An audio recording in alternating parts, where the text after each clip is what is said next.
Team India star batter Rohit Sharma record సృష్టించారు. వన్డేల్లో Australia గడ్డపై ఆ జట్టుపై 1000 రన్స్ చేసిన తొలి బ్యాటర్గా రికార్డు సృష్టించారు.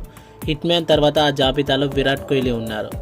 రోహిత్ శర్మ ఇప్పటి వరకు 275 వన్డేల్లో 11,184 రన్స్ చేశారు. ఇందులో 32 సెంచరీస్ ఉన్నాయి. అలాగే 58 హాఫ్ సెంచరీలు ఉన్నాయి. అత్యధిక స్కోర్ 264గా ఉంది. మరి మీరు కూడా రోహిత్ ఫ్యాన్స్ అయితే హిట్ మ్యాన్ అని కామెంట్ చేయండి.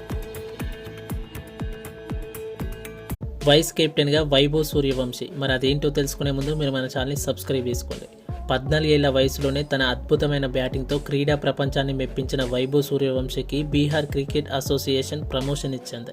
రంజీ ట్రోఫీ 2025-26 సీజన్లో తొలి 2 రౌండ్లకు వైస్ కెప్టెన్గా నియమించింది. ఆ జట్టు కెప్టెన్గా సకీబుల్ గని వ్యవహరించనున్నారు. కాగా ఐపీఎల్లో ఆర్ఆర్ తరపున అదరగొట్టిన వైభవ్ సూర్యవంశీ ఇటీవల ఇండియా అండర్ 19 జట్టు తరపున ఫాస్టెస్ట్ సెంచరీ చేశారు.